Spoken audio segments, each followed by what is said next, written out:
সুধী বৈষ্ণব ভক্তবৃন্দ, আপনাদের চরণে রইল আমার ভক্তিপূর্ণ প্রণাম।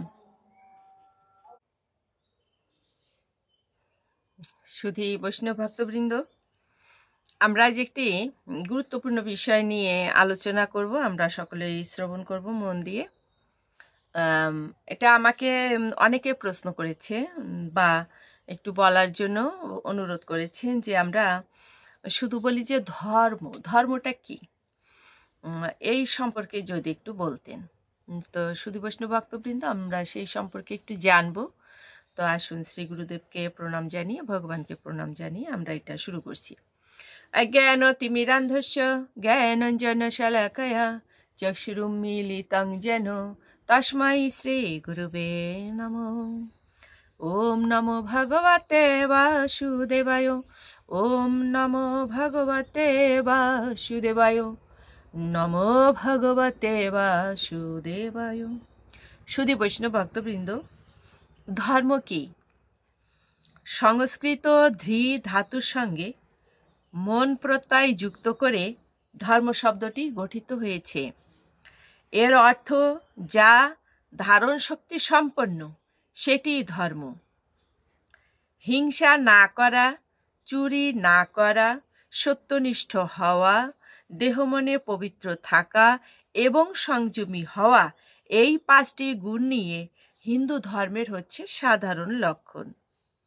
আবার ধর্ম অধর্ম নির্ণয়ে পবিত্র বেদ, স্মৃতিশাস্ত্র, সৎ ব্যক্তিদের আচার আচরণ এবং বিবেকের নির্দেশ, এই 4টি হচ্ছে হিন্দু ধর্মের বিশেষ লক্ষণ। বহু যুগের বহু সাধকের সাধনার ফসল নিয়ে এই ধর্ম ক্রমশ বিকশিত হচ্ছে। তো সুধী বৈষ্ণব ভক্তবৃন্দ, আমরা এই ধর্মের যে বিধিবিধান, সেগুলো যদি অনুসরণ করি তাহলে জীবন হবে সুন্দর, শান্তিময় ও পবিত্র। আমরা দেখতে পেলাম যে ধর্মের যে 5টি গুণের কথা বলা হয়েছে, হিংসা না করা, চুরি না করা, সত্যনিষ্ঠ হওয়া, দেহ মনে পবিত্র থাকা এবং সংযমী হওয়া, এটা হচ্ছে ধর্মের 5টা লক্ষণ। এই 5টা গুণ যিনি অর্জন করতে পারেন তিনি মনুষ্যত্ব লাভ করেন। তাহলে এই 5টার বিপরীত যেটা, সেটা হচ্ছে অধর্ম।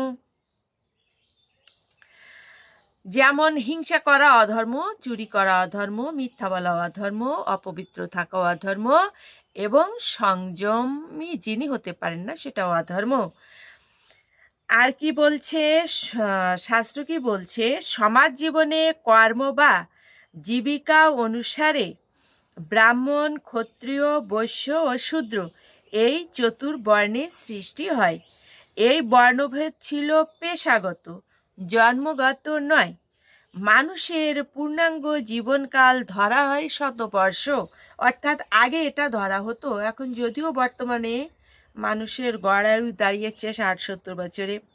সমস্ত সময়টিকে 4 ভাগে ভাগ করা হয়: ব্রহ্মচর্য, গার্হস্থ্য, বানপ্রস্থ ও সন্ন্যাস। একে বলা হয় চতুরাশ্রম। সুধী বৈষ্ণব ভক্তবৃন্দ, এটা নিয়ে আমি অবশ্য আমার গত এক ভিডিওতে আলোচনা করেছিলাম, এই চতুরাশ্রম নিয়ে। অনেক সুন্দর বিষয়টি। আপনারা যদি জানতে চান তাহলে অবশ্যই আমার সেই ভিডিওগুলো ওপেন করবেন এবং শ্রবণ করবেন। হিন্দু ধর্মে যুগ বিভাগ রয়েছে, যেমন সত্য যুগ, ত্রেতা যুগ, দ্বাপর যুগ ও কলিযুগ। প্রতিটি যুগের জন্য নির্দিষ্ট ধর্মকর্মের কথাও রয়েছে, সেগুলোকে বলা হয় যুগ ধর্ম। পবিত্র দেহমন নিয়ে ধর্মচর্চা করতে হয়, অর্থাৎ শুচিতাই ধর্ম, পবিত্রতাই ধর্ম। এজন্য পূজা, উপবাস, প্রার্থনা, উপাসনা ইত্যাদি আচার অনুষ্ঠানের অনুশীলনও করতে হয়। অবশ্যই অনুশীলন করতে হয়, এটা আমি সবসময় বলি। সুধী বৈষ্ণব ভক্তবৃন্দ, আমরা শুধু শ্রবণ করব না, আমরা অবশ্যই কি করব, এগুলো অনুশীলন করার চেষ্টা করব। চেষ্টা করতে করতে হয়ে যাবে। হিন্দু ধর্মে ব্রত পালনের ব্যবস্থা রয়েছে। সুধী বৈষ্ণব ভক্তবৃন্দ, আমি কিন্তু ব্রত পালনের কথা দেখুন বারবার বলছি। বৈশাখী ব্রত করুন, দামোদর ব্রত করুন, তারপরে হচ্ছে মাঘী ব্রত করুন, মাঘ মাসের ব্রতটি করুন, একাদশী ব্রত করুন। এই ব্রতগুলো অবশ্যই করতে হয়। ভক্তগণ ব্রত পালন করে কি হন? ভক্তগণ ব্রত পালন করে পাপ মুক্ত হন। ঈশ্বরে বিশ্বাস, পূজা, পার্বণ ও ব্রত পালনের মধ্য দিয়ে কি হয়? ধর্মের সুফল পাওয়া যায়। সুধী বৈষ্ণব ভক্তবৃন্দ, এই আলোচনাগুলো একটু কাঠখোট্টা মনে হতে পারে, তবে এগুলো কিন্তু আমাদের জীবনের জন্য বিশেষভাবে পালন করা এবং জানা অবশ্যই আমাদের কর্তব্য। এবং এগুলো শুধু আমরা নিজেরা জানবো সেটা নয়, আমরা আমাদের সন্তানদেরকেও জানাবো। হিন্দু ধর্মশাস্ত্রে ধর্মের লক্ষণসমূহকে সাধারণ লক্ষণ ও বিশেষ লক্ষণ কি বলা হয়েছে? এটা শাস্ত্র বলছে যে হিন্দু ধর্ম মানে সেই শাস্ত্রে যে ধর্মের লক্ষণসমূহ আছে তাকে দুটো ভাগে ভাগ করা হয়েছে। একটি হচ্ছে সাধারণ লক্ষণ আর একটি হচ্ছে বিশেষ লক্ষণ। এই দুই ভাগে ভাগ করা হয়েছে। ধর্মের সাধারণ লক্ষণ: সংস্কৃত ধৃ ধাতুর সঙ্গে মন প্রত্যয় যোগে ধর্ম শব্দটি উৎপন্ন হয়েছে। আমি এই কথাটি ইতিপূর্বেই বলেছি। ধৃ ধাতুর অর্থ হচ্ছে ধারণ করা।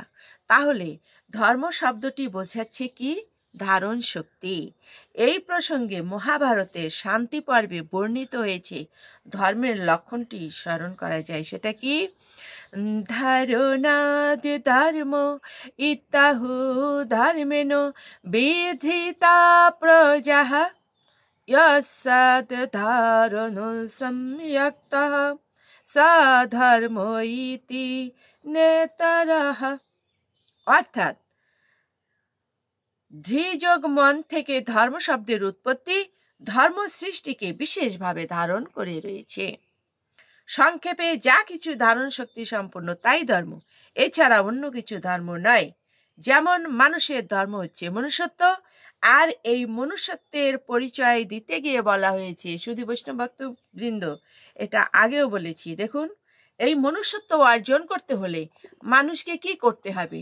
যদি এটা সে অর্জন করতে না পারে তাহলে তার চোখ মুখ নাক কান থাকা সত্ত্বেও মানুষ রূপে দেখালেও সে কিন্তু মানুষ নয়। অহিংসা সত্যম অস্তেয়ম শৌচম সংযমেব চ এতদ্ প্রক্তম ধর্মস্য পঞ্চলক্ষণম। মনুসংহিতায় বলা হয়েছে এটা।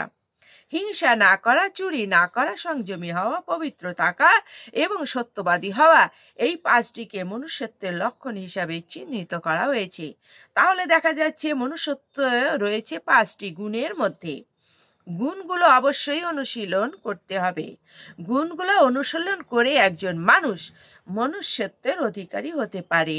যদি দেখা যায় একজন মানুষ অন্যকে হিংসা করেন না, অপরের সম্পদ চুরি করেন না, জীবনের সত্যকে ধরে রেখেছেন, পোশাক পরিচ্ছদ পবিত্র, চিন্তাভাবনায় পরিশুদ্ধ এবং জীবন ধারণের প্রতিটি ক্ষেত্রে সংযমী, তাহলে ওই ব্যক্তিকে আমরা মনুষ্যত্বের অধিকারী বলবো।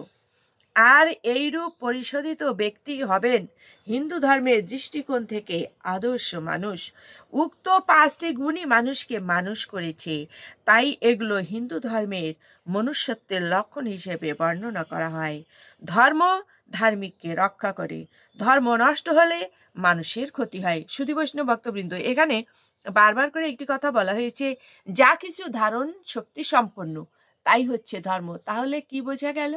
যে যা আমাকে ধরে রেখেছে, জীবকে যা ধরে রেখেছে তাই ধর্ম। কিভাবে ধরে রেখেছে দেখুন, এটা আমি বলি, মাঝে মাঝেই বলি যে আমি একটা চারা গাছ রোপণ করেছি, করে তার চারিপাশে যদি বেড়া দিয়ে দেই তাহলে আর সেটাকে ছাগলে গরুতে খেতে পারবে না। তেমনিভাবে আমি মানুষ হওয়ার চেষ্টা করছি। একজন জন্মেই অমনি মানুষ হয় না, তাকে শিক্ষা দীক্ষার মাধ্যমে মানুষ হতে হয়। আমি মানুষ হওয়ার চেষ্টা করছি, তাহলে আমাকে কি করতে হবে? ধর্ম নামক বেড়াটি আমার চারিপাশে দিতে হবে, তাহলে আর আমাকে ছাগলে গরুতে খেতে পারবে না। কীরকম সেটা? ধর্মকে যদি আমি বেড়া দিয়ে দেই তাহলে আর আমার পক্ষে মিথ্যা বলা সম্ভব নয়, হিংসা করা সম্ভব নয়, চুরি করা সম্ভব নয়, এবং সংযমী পবিত্র অবশ্যই থাকতে হবে। এটাই হচ্ছে আমার বেড়া। আর এই বেড়াটা যদি আমার দেওয়া থাকে তাহলে ছাগল এবং গরু, ছাগল এবং গরু কোনগুলোকে বলা হয়েছে? ষড়রিপুকে বলা হয়েছে। কাম, ক্রোধ, লোভ, মোহ, মদ, মাৎসর্য, এগুলোই হচ্ছে কি সেই ছাগল আর গরু। তো আমরা সুধী বৈষ্ণব ভক্তবৃন্দ সেই ধর্মকে ধারণ করব। যিনি ধর্মকে ধরে রেখেছেন, ধর্ম তাকে ধরে রেখেছে। অতএব ধর্ম যদি তাকে ধরে রাখে, তার পক্ষে পাপ কাজ করা সম্ভব নয় এবং মোক্ষ লাভ বা ভগবানের চরণ লাভ তার পক্ষেই সম্ভব। তাহলে ধর্মের বিশেষ লক্ষণটা এখন কি বলছে? ধর্মের সাধারণ লক্ষণ বর্ণনার পর ধর্মের বিশেষ লক্ষণ সমূহ এখন আমরা চিহ্নিত করার চেষ্টা করব। ধর্মের বিশেষ লক্ষণ সম্পর্কে মনুসংহিতায় বলা হয়েছে, বেদঃ স্মৃতি সদাচারঃ শস্যস্য প্রিয়মাত্মানঃ এতদ চ দুর্বিধম প্রাহুঃ সস্য ধর্মস্য লক্ষণম। অর্থাৎ বেদ, স্মৃতিশাস্ত্র, সদাচার ও বিবেকের বাণী, এই চারটি ধর্মের বিশেষ লক্ষণ। এই চারটিকে অনুসরণ করে কোনটা ধর্ম কোনটা অধর্ম তা নির্ণয় করা যায়। সনাতন ধর্মের ভিত্তিমূলে রয়েছে বেদ। বেদ হচ্ছে আদি ধর্মগ্রন্থ। বেদ শব্দের অর্থ কি? বেদ শব্দের অর্থ হচ্ছে জ্ঞান। মুনি ঋষিগণ ধ্যানস্থ হয়ে ভগবানের যে বাণী লাভ করেছেন এবং সেই বাণী সমূহ কালক্রমে লিপিবদ্ধ হয়ে বেদ গ্রন্থ হয়েছে। আমরা জানি বেদ চারটি, আমরা সকলেই জানি, ঋগ্বেদ, যজুর্বেদ, সামবেদ, অথর্ববেদ। জীবন ক্ষেত্রে কোনটা ধর্ম কোনটা অধর্ম এটা মীমাংসার প্রশ্নে বেদের মতকেই গ্রহণ করা হয়। স্মৃতিশাস্ত্রটা কি? ওই যে আমাদের যে বলছে বেদ, স্মৃতি, সদাচার, তো এই যে যে বিশেষ লক্ষণগুলো, এটা এখন সেটা বলা হচ্ছে। বেদ কি সেটা বলা হলো। স্মৃতিশাস্ত্র কি? বেদের পরে সব রকম কর্তব্য কর্মের উপদেশ দিয়ে রচিত হয় স্মৃতিশাস্ত্র। স্মৃতিশাস্ত্রগুলো রচিত হয়েছে বেদের নির্ধারিত মতামত ঠিক রেখে। স্মৃতিশাস্ত্রের নিয়ম নির্দেশ মেনে চললে ধর্ম নির্ণয় করা সহজ হয়। সদাচার কি? বলছে বেদ, স্মৃতি, সদাচার। সদাচারটা কি? সৎ যোগ আচার সমান সমান সদাচার। সৎ ব্যক্তির আচার আচরণে ধর্মের প্রকাশ ঘটে থাকে। বেদ ও স্মৃতিশাস্ত্রের মাধ্যমে যদি ধর্ম অধর্ম নির্ণয় করা সম্ভব না হয়, সেক্ষেত্রে সমাজে মহাপুরুষদের আচার আচরণ ও উপদেশ নির্দেশ অনুসরণ করাই হচ্ছে ধর্ম। মহাপুরুষদের আচার আচরণ করলে আমরা কি বুঝতে পারবো? আমরা ধর্মের দিকে পৌঁছাতে। পরবর্তীতে বলা হয়েছে বিবেকের বাণী। বিবেকের বাণীটা কি? উপরে আলোচিত বেদ, স্মৃতিশাস্ত্র, সদাচার অনুসরণ করেও যদি বিশেষ কোনো পরিস্থিতিতে ধর্ম অধর্ম নির্ণয় করা সম্ভব না হয়, সেক্ষেত্রে মানুষকে তার নিজস্ব বিবেকের আশ্রয় গ্রহণ করতে হয়। মানুষের পরিচয়ে বলা হয় মানুষ বিবেকবান প্রাণী। তাই বিবেক বুদ্ধি অবলম্বন করে জীবন পথে চলতে হয়। সর্বক্ষেত্রে ধর্ম নির্দেশ মেনে চলা মঙ্গলজনক নাও হতে পারে। যেমন শাস্ত্রের নির্দেশ হচ্ছে সত্য কথা বলো, সত্য কথা বলাই হচ্ছে ধর্ম, মিথ্যা বলা মহাপাপ। এই নির্দেশ সকল ক্ষেত্রে অনুসরণ করা সম্ভব নাও হতে পারে। যদি দেখা যায় মিথ্যা বলে একজন ভালো মানুষের জীবন রক্ষা হয়, তখন মিথ্যা বলাই ধর্ম।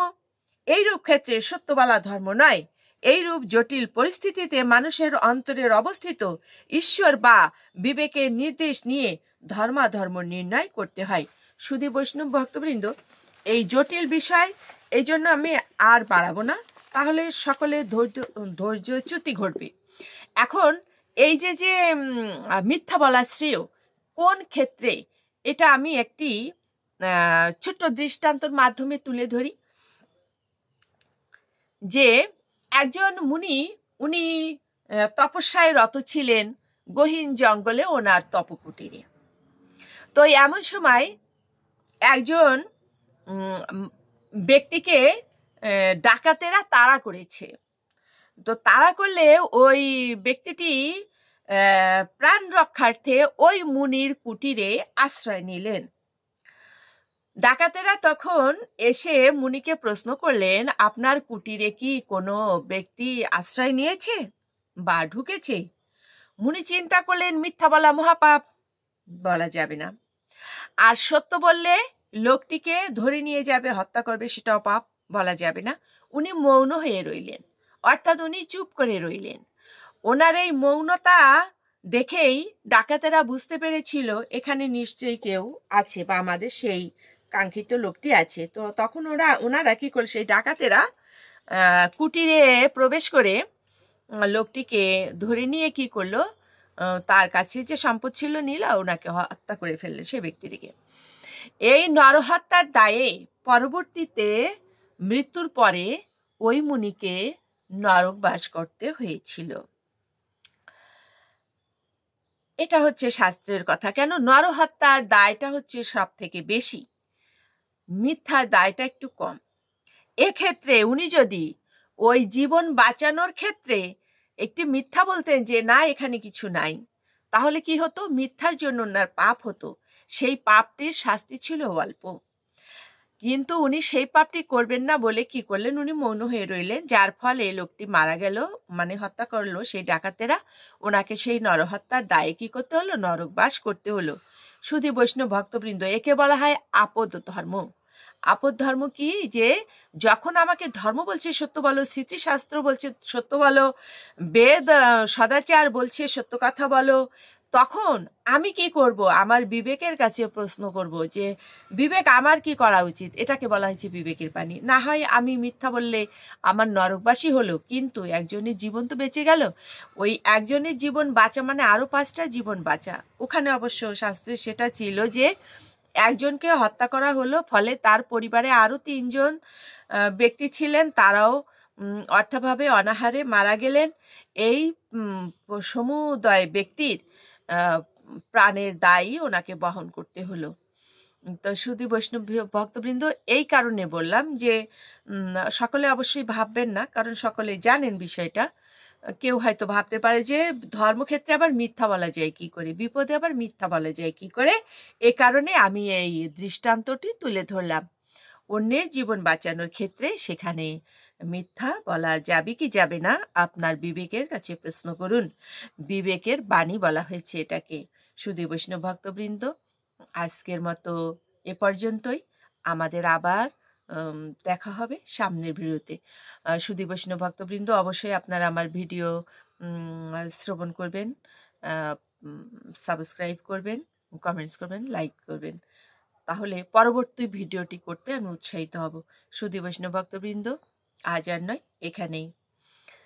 জ্ঞানতিমিরান্ধস্য জ্ঞানাঞ্জন শালাকায়া চক্ষুরুন্মীলিতং যেন তস্मै শ্রী গুরুবে